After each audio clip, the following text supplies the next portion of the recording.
do, let's introduce our panellists for this session. Digital writing panel. Unfortunately, Tim was unable to make it, but we do have with us Adam Lowe, who is a writer, performer, and publisher from Manchester via Leeds.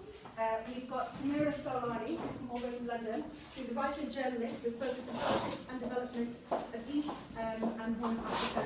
And we have Bethany Hermitt, who's a visual artist, writer, and designer based in Manchester. And I will also be joining for this session. I'm Afshan D'souza-Lodhi, writer, performer, and a person who lives on Twitter. Yes. Hello. Hello, everybody. So I'm chairing the session today. So just got a little bit of a introduction to the session. So the digital age is upon us and publishing is changing fast. There's a large focus on digital outputs for creative writing. Has this impacted writing, and if so, to what extent? E-readers and phones are being used increasingly to access writing. Does this affect the writing process, the writing itself, and create new readers? So that's kind of what we're going to explore in this session today. I actually had quite an interesting taxi ride where I was discussing this with the taxi driver. He was talking to me about his 2-year-old and 4-year-old grandchildren who do actually use tablets already, and they've been using those and learning language off there, so I think that's quite an interesting thing. So I was going to start off by asking our panellists what they thought about how digital technologies are helping writing evolve or change, because I guess that they are, we can all say that they are evolving because of digital technology. I'll start with Samira. Do you want to? Gosh, well, I'm going to have to now. Wow.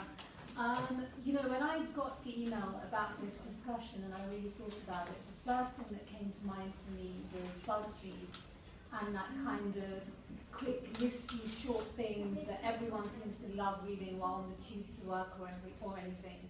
And I thought in many ways, as a writer, it kind of has, I don't know if it's a good thing or a bad thing, but depending on what side of the fence you sit on, but to have those quick snippets of information rather than typing up some long article, definitely I think that's one of those things. And there's a magazine in the States called Harper's, and they publish a lot of essays, and I remember the founder of giving a lecture saying that it really, really disturbed him how prose and poetry has been translated into content and just being put out there in platforms like BuzzFeed.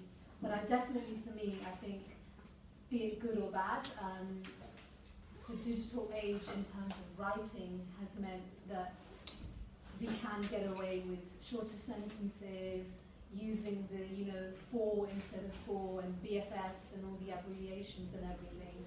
Yeah, I think that's what I kind of see it as. And Bethany, what did you think? I think there's a definite kind of change that's gone on. But whether or not it's a bad thing, I kind of view it in an optimistic way, as if like writing's been opened out. There are different forms that we can writing now, so it's kind of like what people are writing for.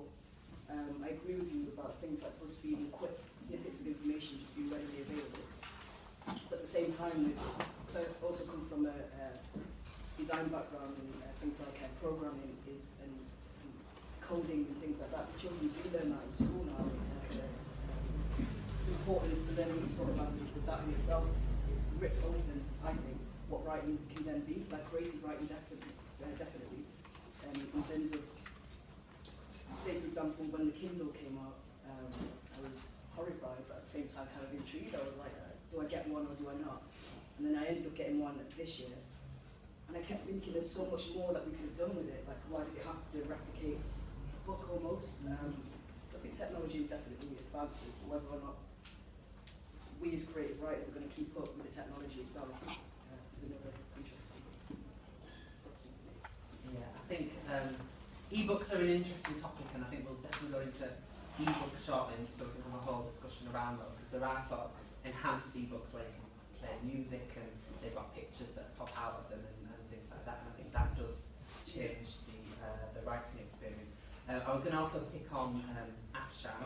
I was going to embarrass you a little bit because I know you used to do fan fiction online, and I was just going to ask you about your thoughts on digital technology and how that might change writing. I don't know. I have two views on that. One is that yeah, it's brilliant. A lot more people are writing. There's a lot more work being published. And on the flip of that, I kind of, and this is from a publisher's standpoint. This is what people are telling me rather than it's only my opinion. That the quality of writing is reduced because of the increase of digital. And you take fan fiction as an example. When I was on fan fiction, which was many few years ago, and I was only on there for a short period of time, there were a lot of people that were writing, but it tended to be what I believed was quite good writing. So from there, a lot of writers went on to be published. They had the novels, and 50 Shades of Grey was started off as fan fiction for Twilight. So people have kind of done quite well with them. And then I went on it quite recently for research, obviously, and the quality seemed to have gone down in that there was less focus on characterization, there was less focus on narrative. People weren't too bothered. It was more of a blog posty style. Let me just play with two characters and see where it's going. And maybe that's the art of it, that it is just you playing around with characters rather than having a strict form or adhering to all the grammar rules and stuff. But I get really annoyed when people like grammatically wrong sentences when I'm trying to enjoy a story, and it's like no.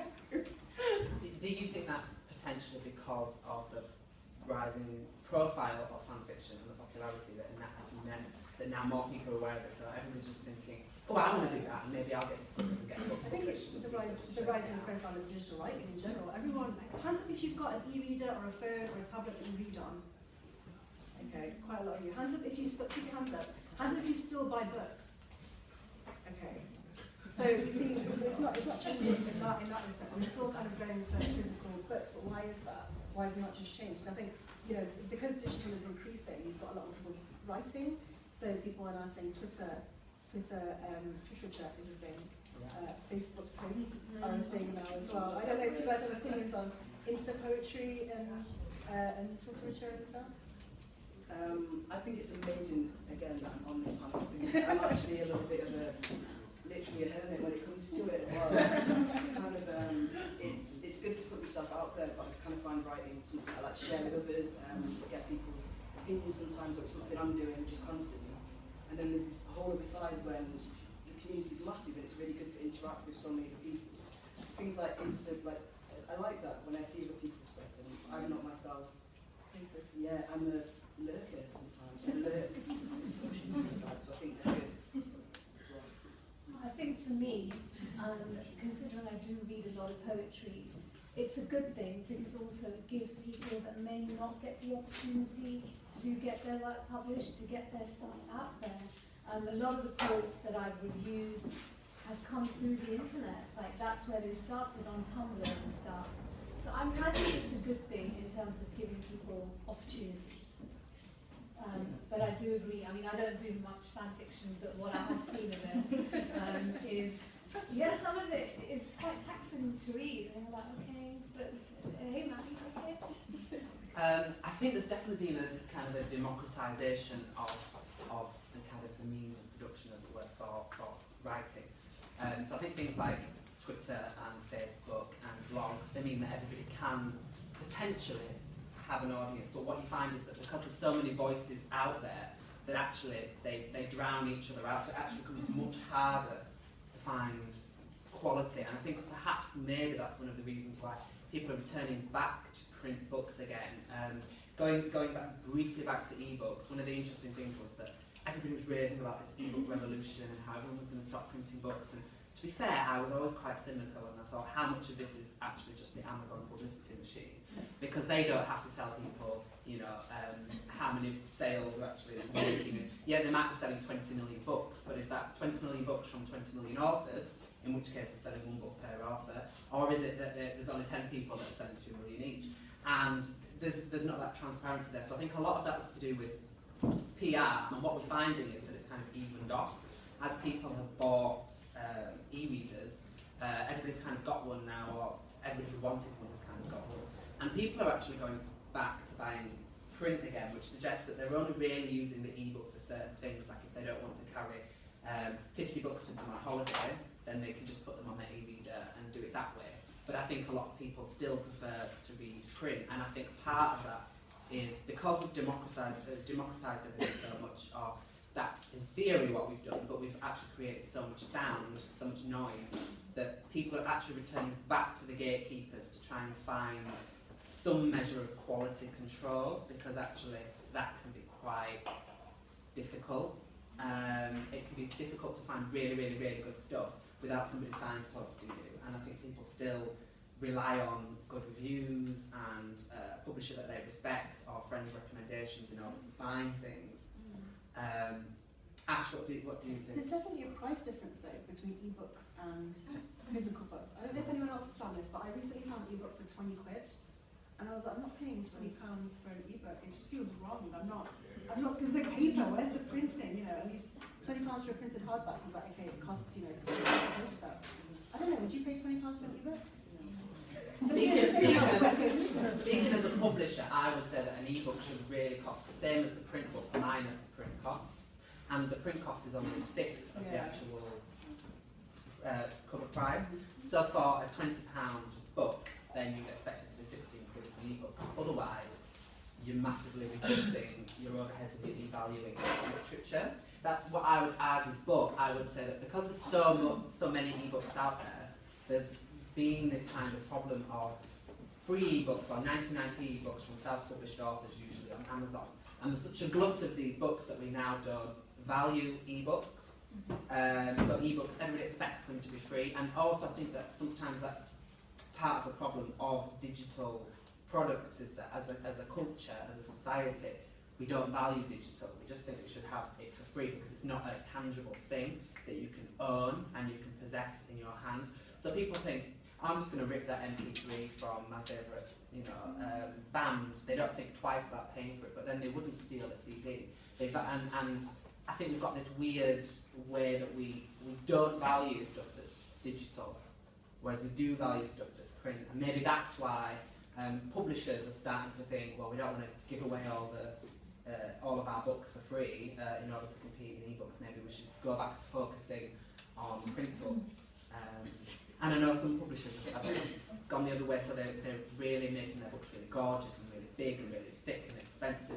And I just published a book that was 20 quid, but the book was like this big and it's really, really fat and it's an absolutely gorgeous work of art. So I'm really proud of it, and I'm like, well, that's what it's got to cost. And people are like, oh, but don't you think that's too expensive? I'm like, nope, because it costs £4 to print, and actually when you've gone through the whole distribution network and you've got 30% going to distributors and 40% going to the bookshop, then what's left for me and the author? You've got to charge a decent price. Can I pick up on two things you said? Yeah. One was devaluing the literature, and the other is literature being a work of art.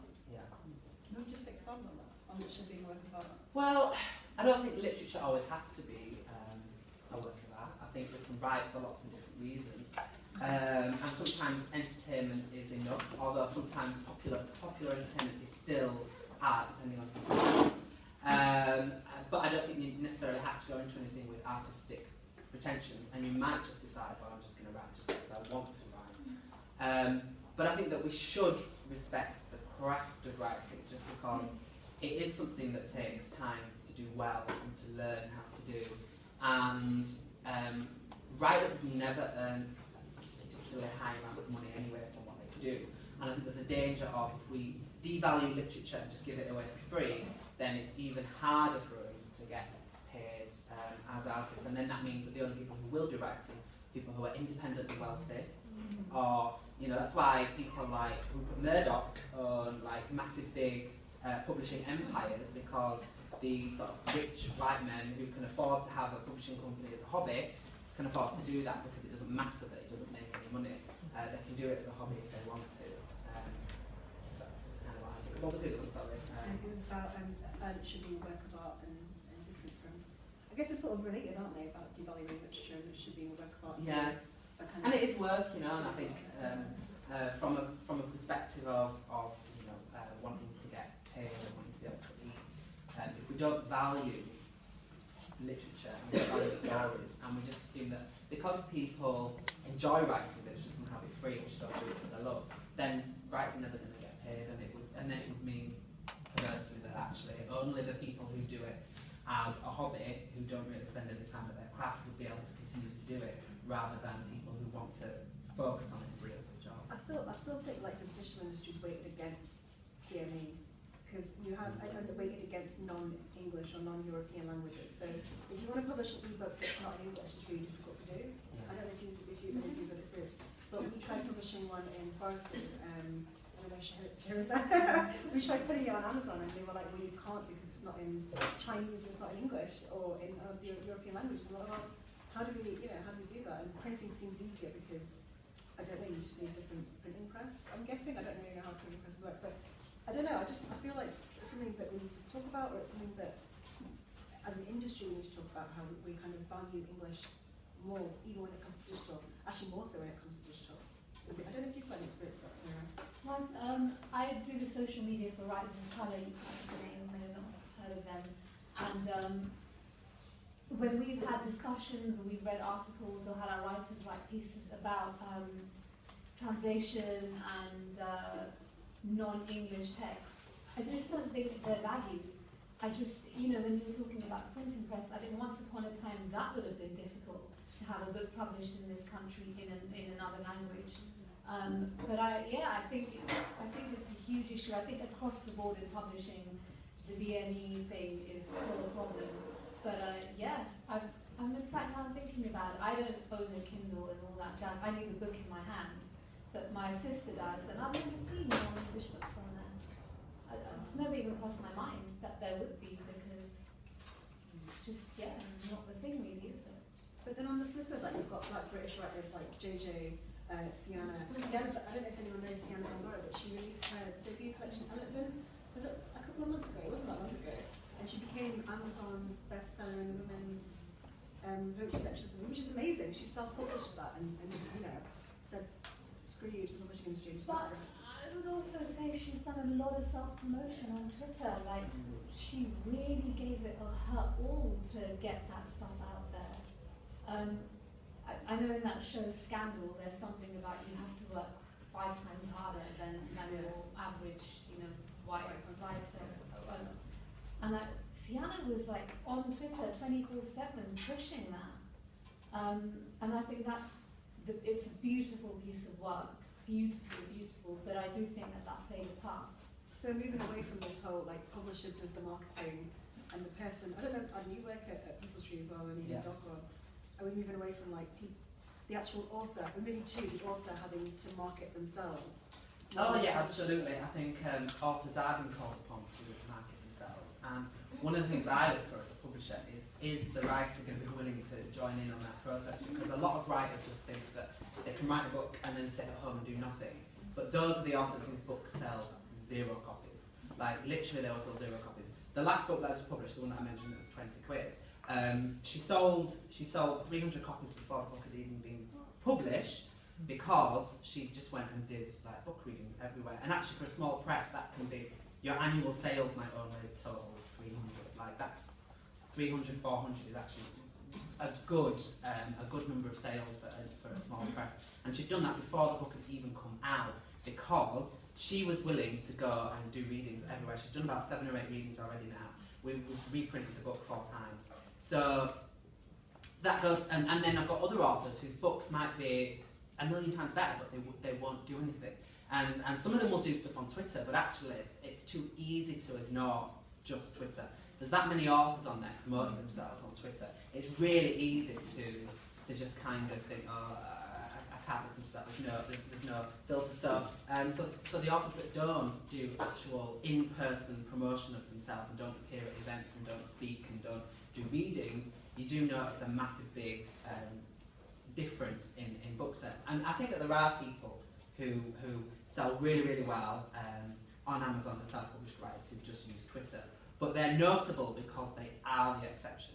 So for every 5,000 writers who are self-publishing their book, or well, probably even 50,000 who are self-publishing their books on Amazon, you might get one who kind of does all right out of it. Because the majority of people, I mean, I crunched a load of the numbers in a blog post I did recently about how much authors earn. The majority of self-published authors are earning less than £100 a year from their self-published books, which is nothing, So So they're not selling copies in huge quantities. And it's just that Amazon and the press latch on the ones who do, because it is such an outrageously exciting thing, but it's not commonplace by any means.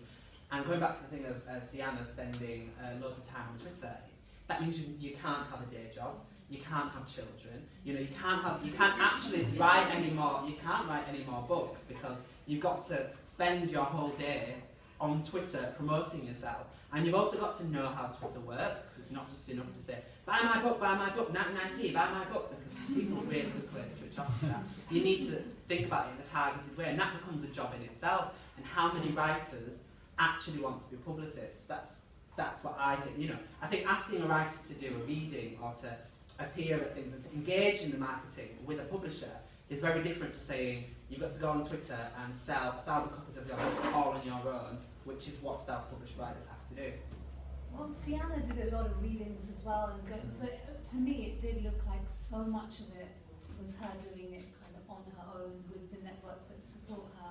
And I mean, I don't know, Bethany, what you think is, but a lot of writers can be quite introverted, and I don't know how comfortable they are being out there having to do readings and everything. I have a friend who's a Nigerian author, and he hates it. He's like, oh, if I could run away from this hustle, I just want to sit somewhere and write. I don't want to have to do all this, but in order for the books to sell.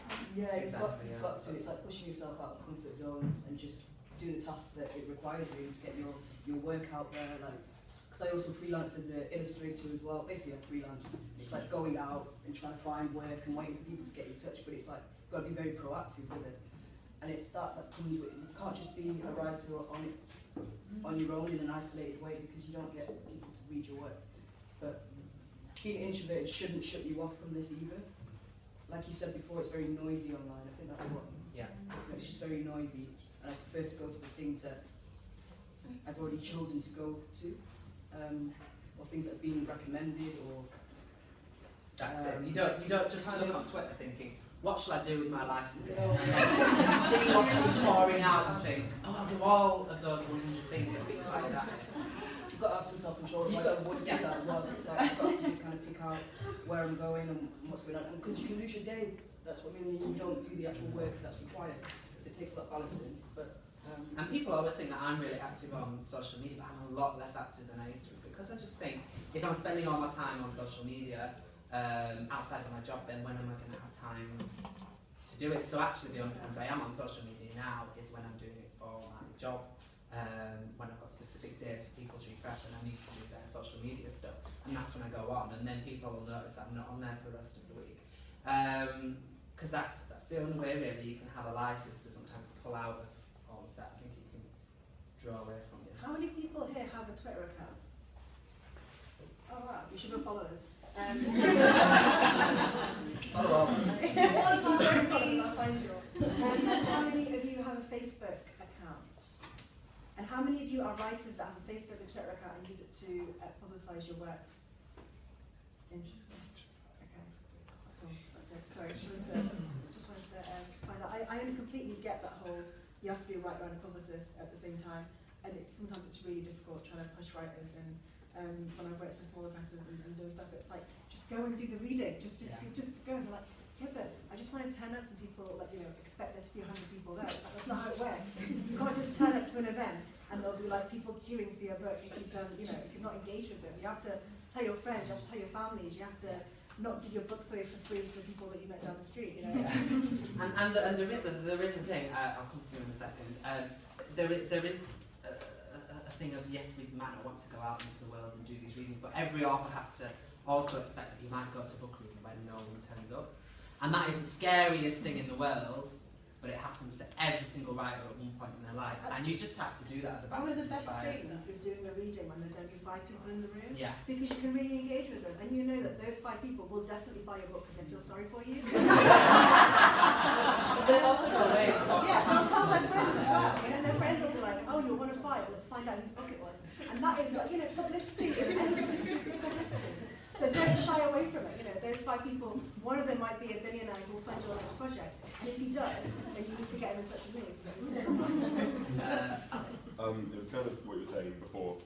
We were talking about people having Twitter accounts like in the room. But do you think that digital writing allows people, like writers, to kind of develop, I think especially with things like Tumblr, to develop a kind of, I hate this word, but like brand around them for people to buy into. Like the first person I can think of is, even though her writing is what speaks mostly, is Ruby Kaur.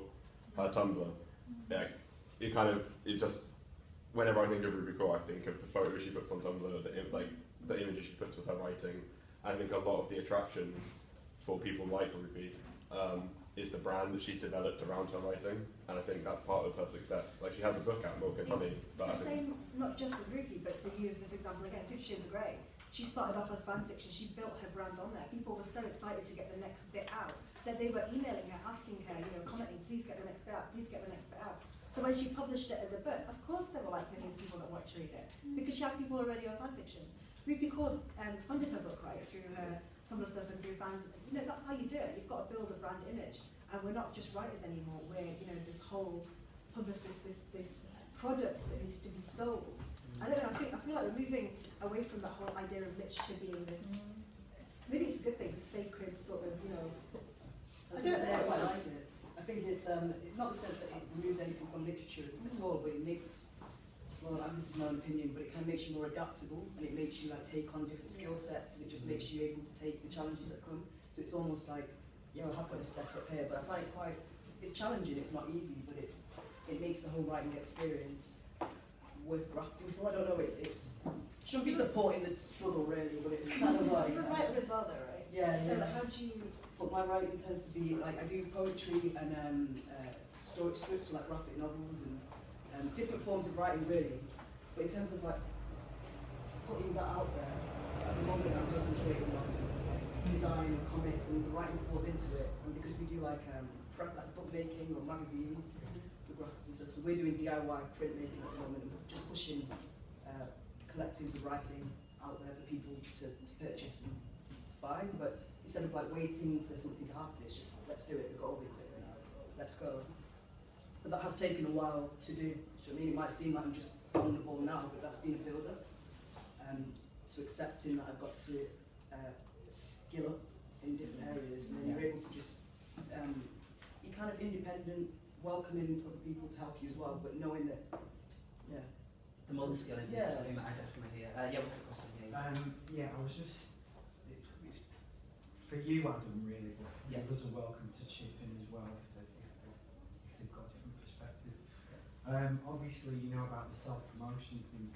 One question I did want to ask is, how do you strike that balance between being, the creative process and actually getting yourself out there if you've got other commitments as well?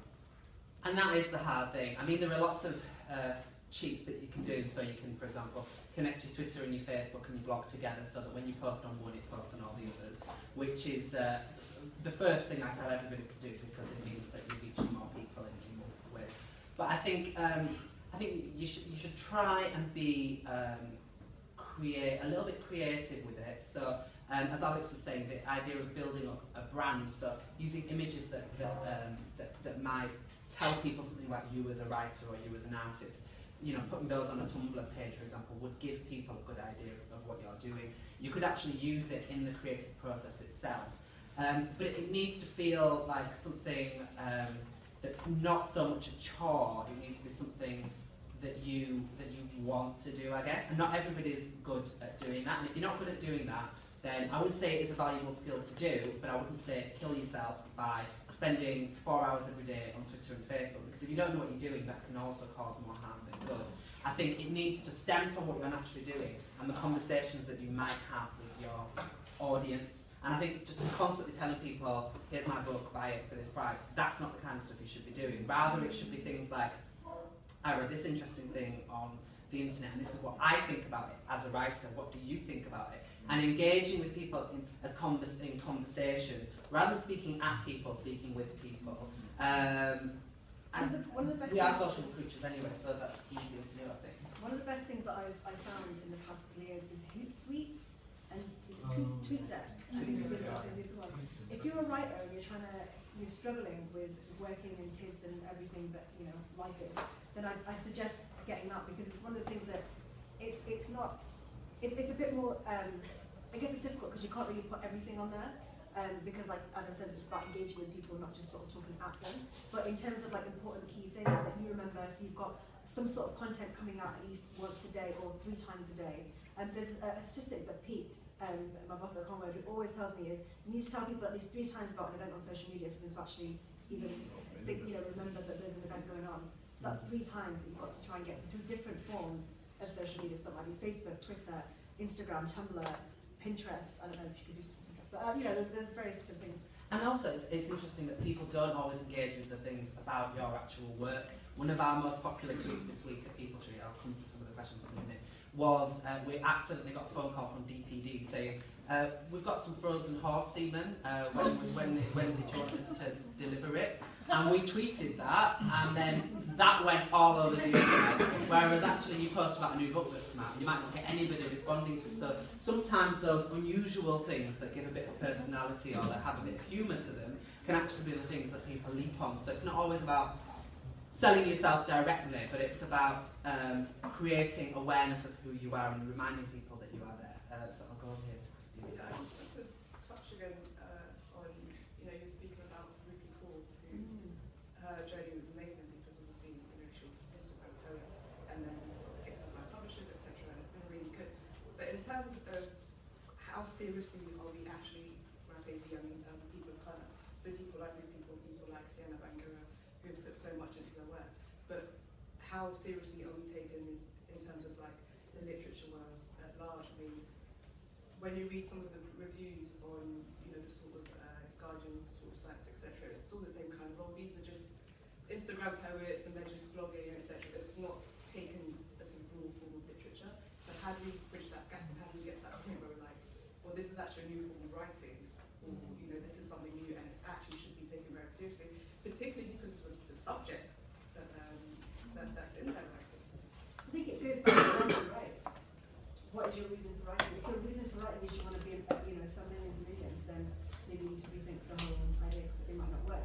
Probably won't work. But if you're writing for the sake of getting your work out there, then does it really matter what the people at Guardian and stuff think of you? I know it does matter because we all want a brilliant Guardian review, but at the same time, does it really matter if a white guy writing an article who's probably in his 60s is reading your work by a young author who's a person of colour and probably queer as well? Does it really matter? It does, and I think we do need to be taken seriously. No, absolutely. How do we get to that stage? How do we get from she sold 20 million on Amazon, that means nothing, to she might be up for a forward price, or she might be up for a man book, etc. How do we sort of bridge that? How does digital allow us to get to that stage? When I first discovered Afshan D'souza-Lodhi, she'd just been named Young Poet Laureate for London, and I found her poetry online on Tumblr, I think it was, and I remember going to Waterstones throughout the time that she was Young Poet Laureate for London, and I would go around to 5 Brazilian Waterstones saying, do you have a copy of this book? Not one had it in the store. Daunt's, Waterstone, you name the bookshop, I've never seen that book. Young Poet Laureate for London? Like, come on. And I really do think that for 2 reasons. 1, she's a person of colour, and 2, because she came off the internet. Like that, and we may all now be celebrating her because of Lemonade and everything.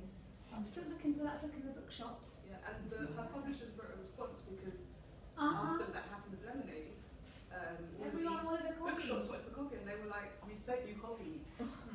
We sent you copies when it first happened, and now this is why we how do we get taken seriously without being picked up by Beyonce? So I had a question over here as well. I think Christine's making it very quiet, trying to just expand on it. This lady here next to me, it just spoke something very powerful in my ear. It said, well, most books don't have many poetry books to begin with. Most bookstores don't have many poetry books to begin with. I've just been trying to research various things and trying to get it. I'm trying to avoid Amazon at times, but trying to avoid Amazon is almost becoming now impossible. So I'm going back to sort of libraries, and because I've got university access, university can do into library. So I'm trying to get creative.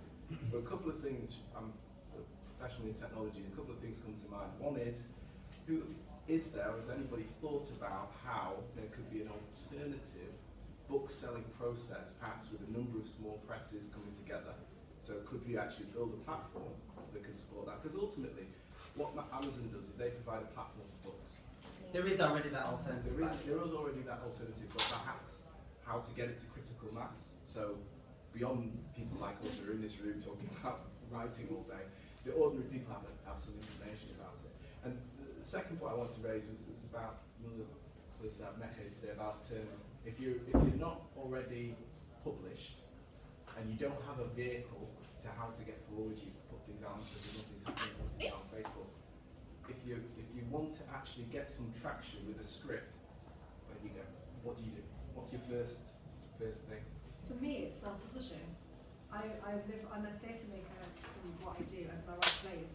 But my instinct is if no one's putting my work out there, then I do it myself. I'm not waiting around for people. I think the change that we're seeing at the moment, and I don't know if it's going to last, is that people are doing it themselves. People like Sienna, who I realise she might be, one out of how many generally well, with the exception. Yeah. But the people are out there doing it themselves. And there's another person in Olivia, you self-published as well, didn't you? Sorry to hear you. I did self-publish. The thing about my self-publishing, I was sort of forced into it unexpectedly because I was working for the Vine Project, which is an international global charity, and I did the poetry for them. People, when I used to go and perform for the Vine Project, they were saying to me, "What do you do?" So I said, "Oh, well, I'm a poet." So, "Well, let's hear one of your poets." And people just kept saying to me, where can we buy your work, and how can we get it?" And already in like just a month or two, I've made quite a bit of money just with friends, but it's really just taking opportunities wherever you are. Like your local church, people in the church, they're talking at a coffee break. Just bring up, I'm a writer, and then let them say, well, what kind of a writer? Everywhere you go, there's always a chance that somebody will want your work. On the tram station, on the tram you're sitting next to somebody, and I sold them one of the Vine Project's cards. And I didn't even know her. I was just saying, I'm doing this thing for AIDS and for children. And I always, even in my bag today, I have the cards of the Vine Project. This is what you should be doing. And I just talk to people when I'm out and about, and I say, oh, it's the charity, it's £5. And all the money goes to the charity. So you've got to sell yourself. But just look at little opportunities that you don't expect in just places you wouldn't think of. Everybody in the country, in the world, is a potential buyer. Everybody. So the coffee you pick up, oh hello, the person saying hello to the street if they've got time to know. Oh, what do you do? Oh, I'm doing this and doing that. Connect them to something that you're writing about, and hopefully they'll talk about it. Just go back to an earlier point that you said about poetry being a... We've got a couple of questions over here as well, so Okay. Alright, so there's a gentleman over here, you had a question, yeah, I kind of have a point and a question. So, one, I think, so I'm from Scotland, so maybe a bit different to England. We're only 4% Black, Asian, ethnic minority in all of Scotland. So it's a lot harder for us to grow our networks, but I think one of the main things when it comes to publishing and that is growing your networks. I found that in my performance work that it's all well talking to your friends and family, but you should also talk to people like this. Hence why I'm glad I came last night from Glasgow, because we don't get this in Scotland. So when they contacted me, I was like, this is something new for me and it's something I can take back. So I think it's always about growing your network. But my question is, so I'm at drama school in Scotland and there's 15 Black, Asian, ethnic minority students out of 12 classes. So that's 300 students. We all have an issue with getting our plays published and getting our performances out there. It comes down to money at the end of the day. What would you say for students that are from Black, Asian backgrounds that want to publish a work but don't exactly have the funds to do that? What advice would you give to that? There's a few things. One is crowdfunding. So crowdfunding sites like Indiegogo, Kickstarter, that sort of stuff. That's how we crowdfund us with this conference with that, because we're funded by the Arts Council, which is my second point. But we don't get a lot to do conferences and stuff like that. And there's other things that we want to do, like have printed bags and cupcakes and tea and coffee and whatnot. So we crowdfunded for that, which is what some people are taking to, especially when it comes to publishing books. The Unbound model, which is people donate money and they get a free copy of the book at the end, which is The Good Immigrant, which is now you're seeing everywhere, which is amazing, absolutely amazing thing that Kasha has done. but it started off from a crowdfunding idea. My second point was Arts Council funding. So we are funded by the Arts Council. Grants for the Arts exist. I don't know how it works in Scotland. But I'm guessing you have some sort of arts sort of base. Create Scotland. Yeah, we have Create yeah. Scotland, but And they do have. they're not responsive. So I ran a conference on diversity. The first time ever in Scotland, Yeah. and BT, I had meetings with them, and in the end, they said they'd give us £1,000, and 3 weeks before the event, there was no communication, blank emails, so we were the ones out of our own pockets, using our own money for a conference for students across Scotland. So they're not as effective, I feel, as what you guys are mentioning, but then again, they might not be effective. So I don't know what your guys are like here, but in Scotland, they're not as effective as they are. Just to give you some history about how this conference started, it started off as a conversation with a group of people in the room. So it was a group in Manchester, 12 people, a group in Sheffield, and then we just got together and had a conversation, and that was it. And that's how the conference began. And then it was, before Twitter and Facebook, it was just a thread of hundreds and hundreds of emails going backwards and forwards of things people want to talk about, like crime fiction, or how do we use Twitter, what is Facebook, or what is, well, that wasn't Facebook, or how do we sell stuff online, it's the .com This boom. I think though is really interesting. It goes back to the point that was made earlier about things like apps or different ways of writing, like building platforms. Like there needs to be more like people in the digital industry. Full stop. Like, it was such a shock just being the only like queer woman, black woman in the space, and I was just like, oh my god. But then I was kind of like, this is interesting as well. Like learn as much as possible, bring it back to the arts, that sort of information, which I think is really helpful in terms of imagine building an app that would, I mean, it probably exists, but that won't go there. But I think it's just very interesting that side of it as well. I mean, returning to your point again, I think there is, it goes back to the multi-skilling thing. Unfortunately, you have to sometimes learn this other skill of raising money, which is in itself a distraction from the writing. But what I would suggest is there are organisations that do work specifically with black writers and black theatre makers. So there's people like Chamasha, people like Commonwealth, people like Cultureword Press who are upstairs. So what I would try and do is try and feed into those networks. So again, it is important if you can find other organisations that already have their own money, because it means you don't necessarily have to learn that other skill of how to get the money yourself. And it's easier if you go to somewhere like Commonwealth where they've already got a little bit of money and you say, can you guys help me, or can you point me in the right direction?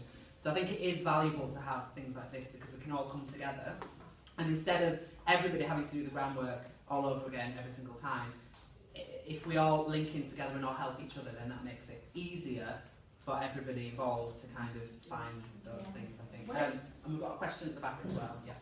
Yeah, we've been talking about how digital media and social media is like, affecting change for writers in terms of accessibility and for the writers itself. I was wondering whether any of you guys felt like it's sort of changing the audience as well. Yes, I think it is changing the audience. It means that something I write here could be read in India.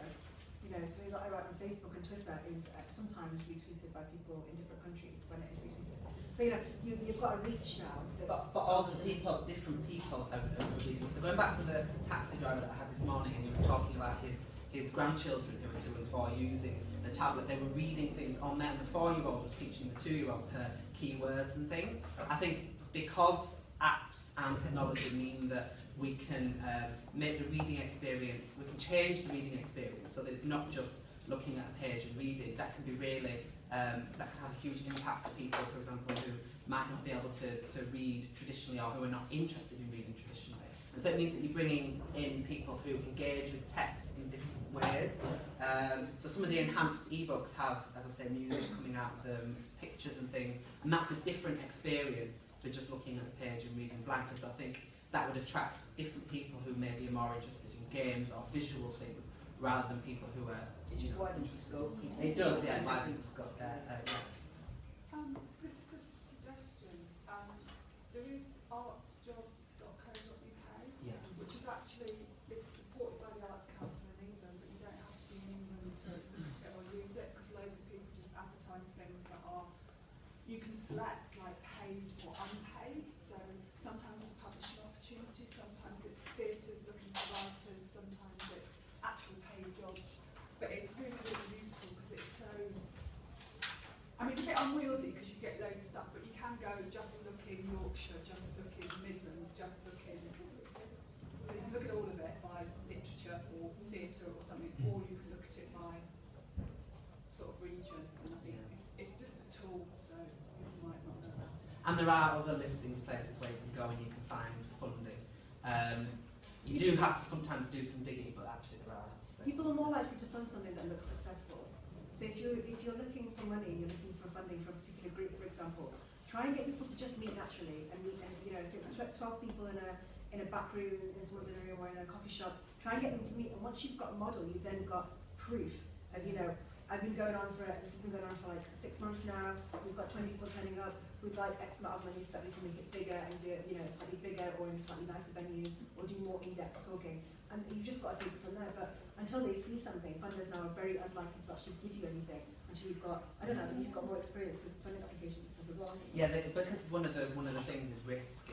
It's how much of a risk is it to invest the money in these people? Are they going to produce what they think, what they say they're going to produce? And so you've got to convince people that you're not just going to take 10 grand and do a runner, or that you're not just going to take 10 grand and then dither for 6 months and not produce any work at the end of it, because they're getting pressure from the government, unfortunately, and they're getting increasing cuts. They want to see productivity. So I always say, don't oversell, you know, what you're going to do when you do propose things. Actually, if you can, undersell it so that when you do produce something and you produce more, it looks better, and then in future you get better things. But if you're untested and you haven't had money before, then the thing to do is to find someone who has had experience. So, for example, me and Afshan set up a young writers group, and in order to give us some kind of legitimacy, we partnered with Pete Kalu, who has obviously been doing Cultureword for decades, and it just looks like you've got you're less risky then because you've got someone else who can help you. And actually, me and Afshan did everything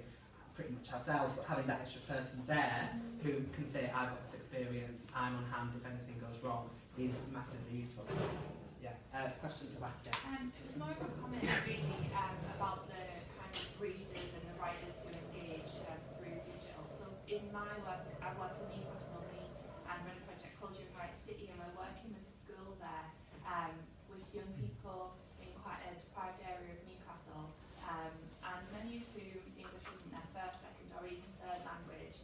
And when we went into that school and we said we were going to do writing with them, they were really disengaged by that. But when we told them that we would make it into a film and we put it online and they could do what they want with it, basically, that became a bit more exciting. And then when we put one of their films online, that's now had 2,500 views, and I don't think they would have had that same audience if they had, well, I don't think they would have really engaged with it if we hadn't had that digital element, but I don't think they would have had as wide an audience. And for us, that's really exciting because that's a whole other kind of writing group that wouldn't have engaged in that before. So that was just a kind of common thinking. And I think that's a really important point, is that writing is seen as being something that's really bookish and academic. And people think it reminds them of having to do the 3 hours or whatever at school, and you know, being forced to do your handwriting in between the lines and things like that, and that puts people off. But actually, there is so much more to writing, and I definitely agree with you. It's like with theatre, for example, you ask kids, do you want to go to the theatre, and they just think of Shakespeare. And for a lot of people, you know, Shakespeare can be quite boring.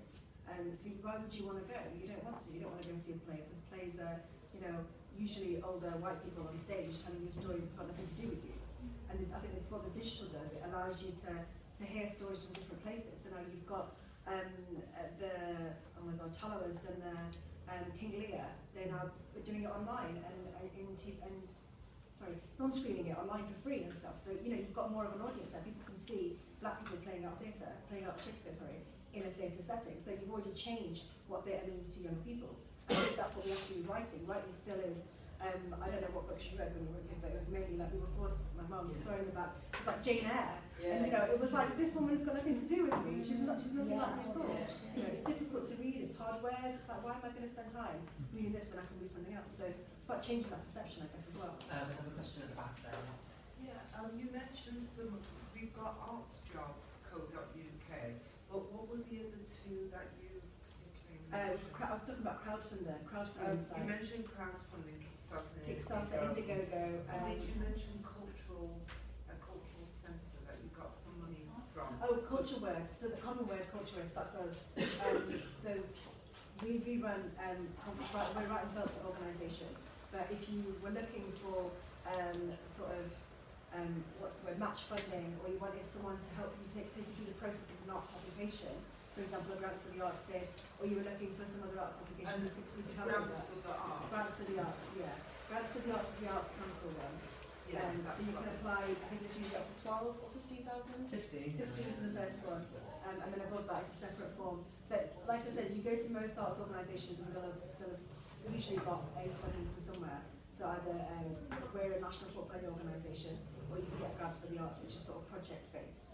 But if you want more information about that, we will have some from the Arts Councillor at some point today, so I'm sure I can find him and you can have a conversation. Or you can find us online as well. We do, we do whole sessions where we can talk to you through the stuff. People are finding it difficult to do. It's quite a different process, I guess, and it's quite a long process. I know people who have done arts applications and have been successful. So, there's also there you can sort of find there in the corner. You can sort of find them and ask them, how do you do it? Give me all your tips. Let me have a look at your funding application. Let me have a look at the budget and so on. And also, some places can't give you money, but they can give you support in kind, which is also really important. If you can get a venue to say, I'll give you a space for free, it's worth including that in your application because it shows that you're being supported by that organisation in a way, and that you're getting help from people. And if other people are buying into your idea, then it makes it look like more of a legitimate idea. Yeah, I've got a question here. You talked about democratisation of writing. I wonder about democratisation of reading and how digital can support that. So if you've got young people trying to access books that are more diverse, what platforms are there that kind of is the new form of library? So if we look to the music industry, you've got Spotify and blah, blah, but what are there kind of platforms? Overdrive is kind of like the ebook thing for libraries. So if you go on Overdrive and you've got a library account, you can check out ebooks on Overdrive, which is really important. Even Amazon do have something similar, where you sell your soul to them and you get a certain number of free books. What you do use your soul, I would say. There are Insta poetry though as well. So Insta poetry, which is poetry, is essentially Instagram works as in pictures. For those of you that don't know, and what you essentially do is just make the poetry into an image. So it's really short. Usually you've got a pretty colours in the background or a pretty picture, and then you just put that on. Sorry, It's more than just a pretty picture. It's more than okay, yeah, but they're beautiful pictures of the sky, the trees, and blah, blah, blah. The important thing is that you've got the words and the poetry and the actual image. And that's how people like Ruby Court circulated her stuff as well. I was going to also ask Samira and Bethany how you guys kind of read. I'm a book girl through and through. If it's not in my hand, I'm just not interested. I don't know how people read on screens. I don't know. I just cannot do it. But and this is not me bragging, but this is just saying I've got 31,000 Twitter followers, and it really is really like this. I mean, this is going to sound really judgmental. God, I have to not. Well, okay. So I'm a journalist, right? And I cover literature and stuff, but I generally do cover events in the African continent, and it's unreal how all the followers have come up. Because something will happen, I don't know, the internet's been blocked in Ethiopia for 4 days. Boom, you just tweet, internet blocked Ethiopia for 4 days, or no protest still going on, people being killed. Everyone is on that. You tweet an article that you have, oh my God, killed yourself to write. You've lost sleep over editors nagging the life out of you, and you're stressed, like, are you going to cut 10 words out of it and all of that? You get a few retweets. They'll read it, maybe they'll read it, maybe they'll retweet it because they just want to be like, make sure you follow me back. But you're not going to get the same love that you get, like, my Twitter has come up because I report like that. Not because they're like, oh, you're such an amazing writer, which I'm not, by the way. And I think that there's something in that. I'm not sure what it is, but I think we want quick. Yeah, it's the thing about headlines, isn't it? Because people are reading the headlines, but they're not reading the articles. And I think that it's something like less than 40% of people read past the first paragraph in an article because people just want the thing. So when you're saying it's really quick and concise, like internet's gone down in Ethiopia or whatever, people can tweet that because they don't have to read it. Whereas when you've written a long, 1,000-word article that you've slaved away over, they're looking at it. I ain't got time for that. That's how you sieve though, I think. It's almost like, and one, you have to have the discipline to read. And then the other thing is that you sieve out people that genuinely do want to know. they'll click on. But Twitter doesn't seem like the platform for It articles really or anything isn't. like that. Like, I just put up pictures on my And shoes. it's too instant, isn't it? because you've got so much stuff coming, it's like bam, bam, bam, bam. So people are liking something or retweeting something, but they don't have the time to then go off and look for things and search things. Like it's just an instant like or you know, That's a dangerous thing, you know. I really genuinely think, because you've got part of the information and you're creating this big narrative over it in your head. And the titles thing, so when I do the tweeting for Writers of Colour, so we've got this one article which is brown girls don't get eating disorders. People tweet back saying, yes they do. Like, bye. Like, I just have to log out at that. I'm like too much stupid today, actually. and apparently one of the drawbacks of the digital writing revolution, as it were, is that people are now reading less of the thing, fewer of the things that they disagree with, and they're reading more things that confirm their own biases. So they're actually looking for things that they already wanted to read, rather than reading things and being challenged. I mean, how far would Donald Trump have gone without the internet, guys? I don't know. Just a quick point on that as a man. I think that one of the things I've found since using Twitter in 2000, I take your point about the big events, because why I really got into it was when the Iran Green movement started, and I just found that fascinating, that there was this whole thing going on, not just in Iran, but beyond that. So that is a very important point about when there are social movements, tap into those, and you will find people will, oh, I didn't know that person was a writer, you might find something from that. Second point was about trolling. It's one of the things that has not been spoken about this morning, but as a man, I've specifically gone out there to, you can't get these people, but you know, basically support women when they're being attacked, because it's just bullies, just you know, horrible people out there. Unfortunately, sometimes women on women, but normally men on women. One of the most difficult things about having a Twitter account and being, for me, a young South Asian woman who used to wear a headscarf and doesn't anymore, is that everybody has an opinion on when I did wear a headscarf and when I don't wear a headscarf. Everybody has something to say. It doesn't matter whether you have any interaction with people that are Muslim, people that aren't. It's why did you wear it? Why did you take it off? You shouldn't be wearing it, or you should be wearing it, or you know, policing me. So it's you're right. It's difficult. You know, there's a lot of, you're open to a lot of abuse. You're open to a lot of attacks that way. But I also see it as a way to, for me anyway, it's hardened me. I don't really respond to people anymore. Do you engage? I used to, and you'd be like, no, but blah, blah, blah. And now I'm like, you know what, whatever. You have an issue with it, you go Google it, you know.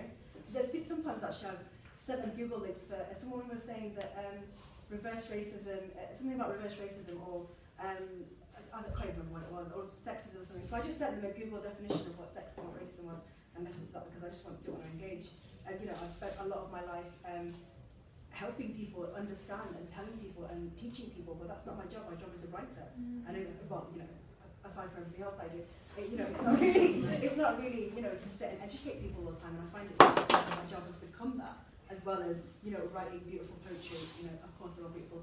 You know, it's kind of like that's why I took a step back. Like, it seems like I used to do more on social media maybe about 4 years ago, about 4 or 5, and then I was like, no, this is not. It's taking too much time, like even creatively, and it was just too much up here. And I took a step back, and now I don't really engage that much with things like that. I don't know about you both. And it sucks your soul a little bit, and it gets really depressing when every time you post an article about a black person being shot in America, there's 50 white people jumping on and being like, well, he must have deserved it, and you just know you don't want to get into that argument again, and you're strategically having to unfollow threads and just block people because you're just like, can't deal with that crap yet again.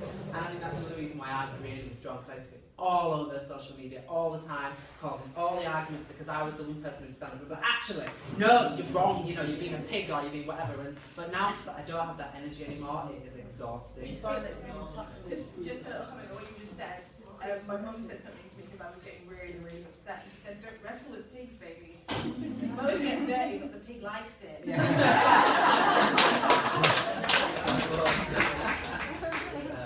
is really painful, and I know for me it often makes me anxious, like, especially with writers of colour, as the platforms got bigger and bigger. When we first started, we had a few thousand followers, we used to do Twitter chats, it was great. Now, boom, go on, tweet articles, retweet a few things, and come back off, because I cannot take the responses to some of those things. And as for my own Twitter, the mute button, be ruthless with the mute button and don't feed the trolls. Like, I think I think we as well as an organisation and me as a writer, we have to make a decision on whether we allow freedom of speech versus sort of silencing or deleting the post and pretending it never existed and the person never came to us. A couple of years ago we did a Superheroes of Slam, which is nine heats of poetry. One of them was an LGBT heat, one of them was a women's heat, and then the rest were sort of open to general public but across the north. And the idea was that we weren't getting very many women that were competing or winning, and we weren't getting very many people from an LGBT background that were winning or competing. So we thought, okay, let's do this to try and tackle that issue. And we did, and of course everybody that had an issue with people that were queer and people that were women came at us with pitchforks and torches. And I started responding to them and explaining and deconstructing what they were saying, and going, actually no, this is wrong, this maybe I remember this as understand. well, yeah. And I was like, just stop, yeah, I remember, I was like, Like, just stop responding. And then it's, if I stop responding, does that make me look weak?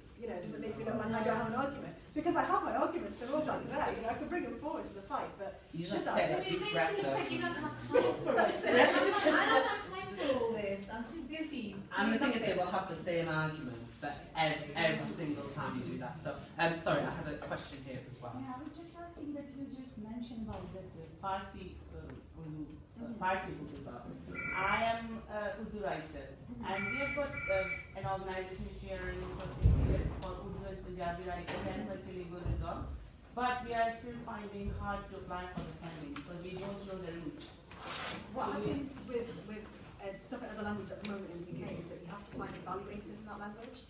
So the reason why stuff in English is quite easy is because we can quality control the English because most of us speak English. Whereas with stuff like Urdu or Farsi or Punjabi, there's only a few people that, and to find this for people like the Arts Council, other funders find it quite difficult to find one person that can speak, well Urdu, that can tell you objectively whether it's good or bad poetry. But then the question is, can you actually tell what good or bad poetry is anyway? Like if we can have some sort of what you say, conference session where you can have somebody who can translate and can see that who can be published, who can be translated, so we can have a forum like that. Well, So one of the panels become a later on mainstream. is about translation. About translation, it's writing translation, which is I think at 3:15.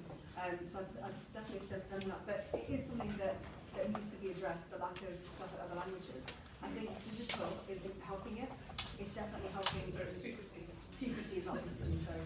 It's definitely, the digital world is helping this whole idea of, poetry from Urdu. You have instant poetry, for example, in Urdu I've seen on Facebook.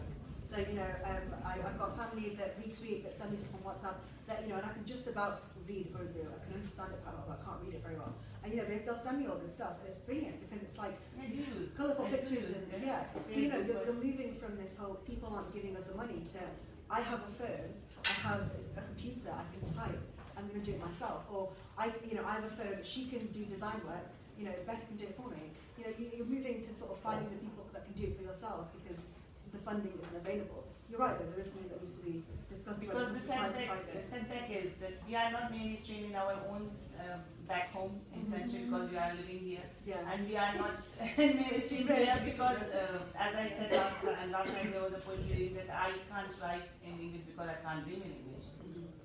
My native language is Urdu, and I can express myself if I'm writing the poetry only in my own language.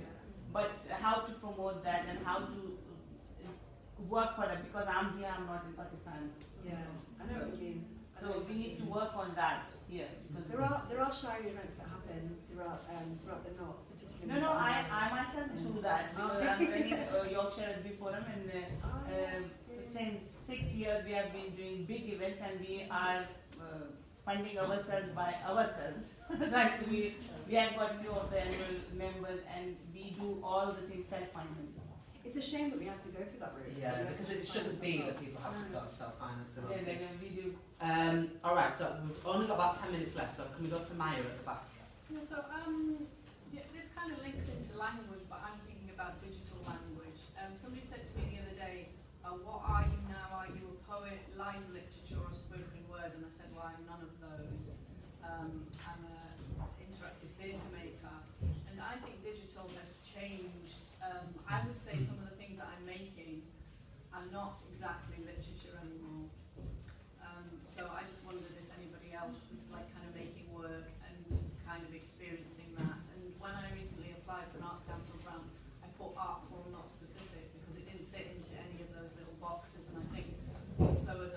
writer, you don't fit into any of those boxes, and then when you're doing digital work, you don't fit into any of those boxes, which is fine, you can be outside the box, but then the people who are funding you or booking you don't really know what you are, and then they don't book you because they're like, well, what are you? And if I'm booking you and selling you to different audiences, I don't know which press to contact because I don't really know what your kind of work is, and so I just wondered if anybody had any experience like that. We can have a bit of a chat about that. I mean, I would just cheat and present myself as different things for the different audience and say, well, actually, this is a writing thing, so today I'm a writer, and this is a publishing thing, tomorrow I'm a publisher, and this is a theatre thing, so I'm a theatre maker.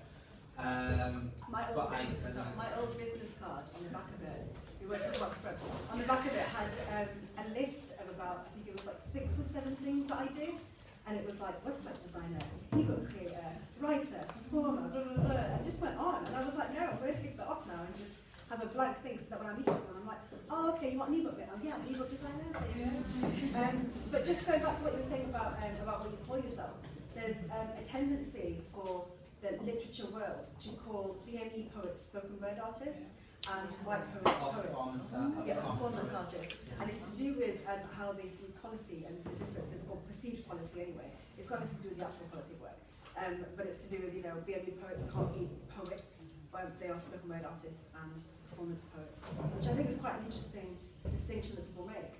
But I know artists that are like, no, I don't care, I'm just a poet, you know, you can call me whatever you want, but I will be what it says on my... I guess my thing is about trying to get people to come to your work who you think are like the audience, and when you're misunderstood by the people that are booking you, it's like difficult to like get those people there. So yeah, I'm all for like widening out the language and having our own language and just having multiple identities. I think most of us in this room have multiple identities. We're not just one or the other, and I think it's about sort of kind of making those boxes and kind of ticking all of them, going, well, I am this, but I'm also this, and I'm also this. And you know, if you pay me enough, I'll do this as well.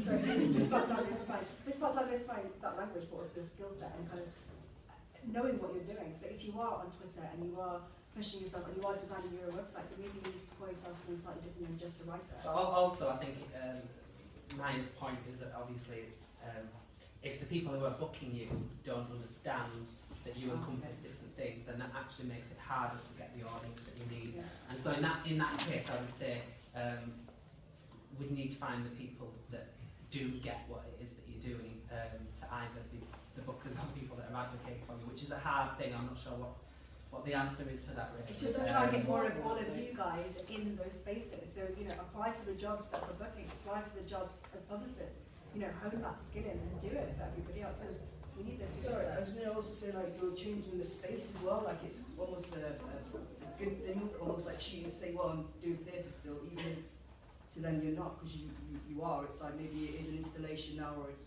something else. It's like going back to like bookmaking, and it's no longer traditional bookmaking anymore. You're expanding what that is. But I'm still going to take making a book, but it's like something else completely. But so in that way, you still get people that are interested in the field, but open to something that's new and advancing and progressing. Yeah, I think And marketing is sometimes trying to fit like square pegs in round holes, and sometimes you're forcing categories that don't really kind of fit. Julia, sorry, you didn't. I just say to people when they ask me what kind of poet I am, I say, well, I'm a family poet. I'm the kind of poet that you can, my poetry, you can read to your children, to your grandmother, to your grandpa, and that's what I say.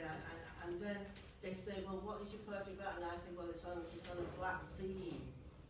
I mean, I am mixed race, but I've always classed myself as black. So I say to people, it's on a black theme, but it's all to do with family relation things. It's nothing to do with somebody dating or something.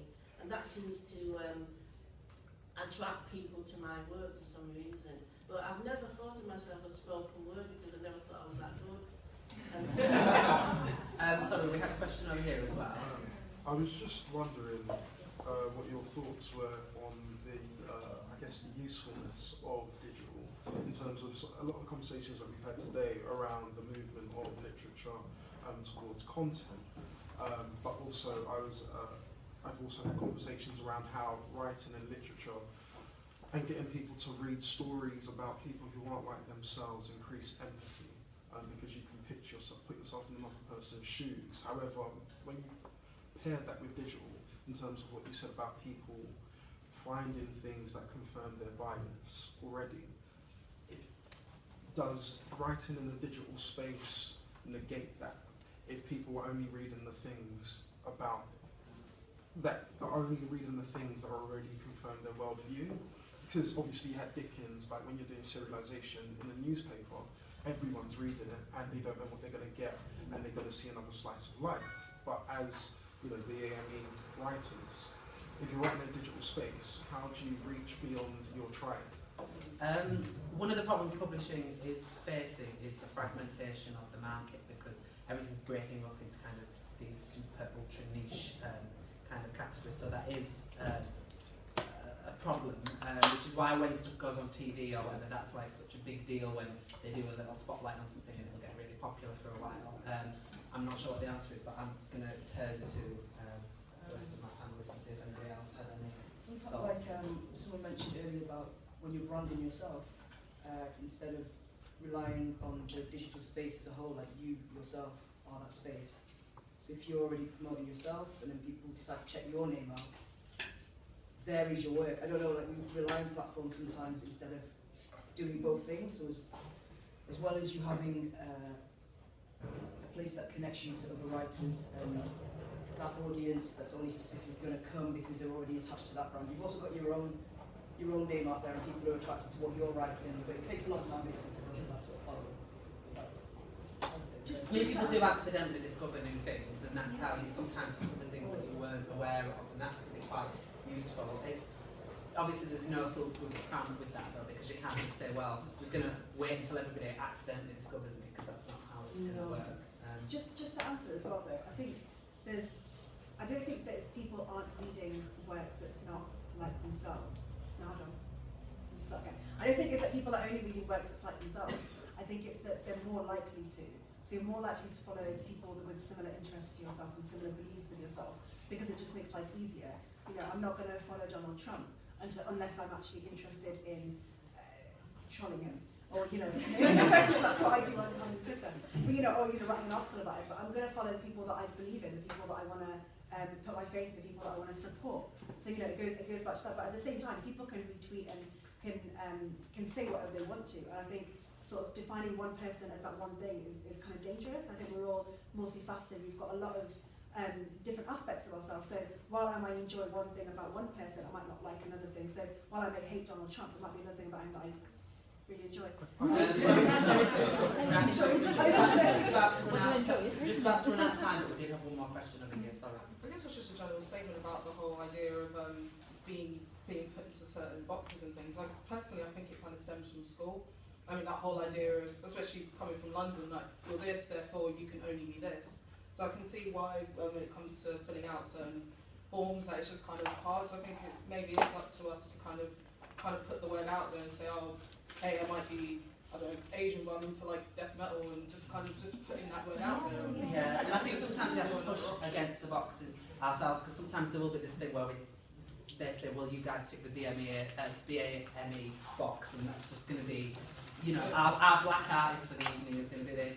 And sometimes we have to say, all right, well, yeah, you're booking me, so I want you to, you know, book me and pay me the money. But also push back against it and say, but I'm also these other things, so make sure that when you're promoting it, that you do mention, you know, that it's not just the token black, whatever. I think part of the big question that I've always seen is, do we create our own platforms as BAME, or are we trying to fit into or go into the, I say wider, I don't know, but yeah, like, and I think that was the thing with Writers of Colour. It was, initially it started off as wanting to get writers of colour published in the mainstream, and then it's just become a platform on its own. I think that, and you know, when we talk about branding of ourselves, we're very voyeuristic as a society, and when someone is trying to market their work, that is why I think we want to see who they are, what's going on, and what shoes they're wearing, what they're doing, who they're dating, and then, yeah, what's the work. And I think like for the majority of us, I don't think we're doing it in the same way. We're not selfieing, you know what I mean? We're just putting work out. It's not, we're not, but we're not, it's not like this, there's a reason for it, there's a reason to this madness. Yeah, for a lot lots of of, retweets. do you know what I mean? It's not, On that note, actually, can I have a selfie with like everybody? Can we try? I'm going to play on this visually. If anyone doesn't want to, you're welcome to look out. But I really just, I'm going to watch my phone die right now. I'm going to try and do this, and I'm going to fail. Do you want me to take it?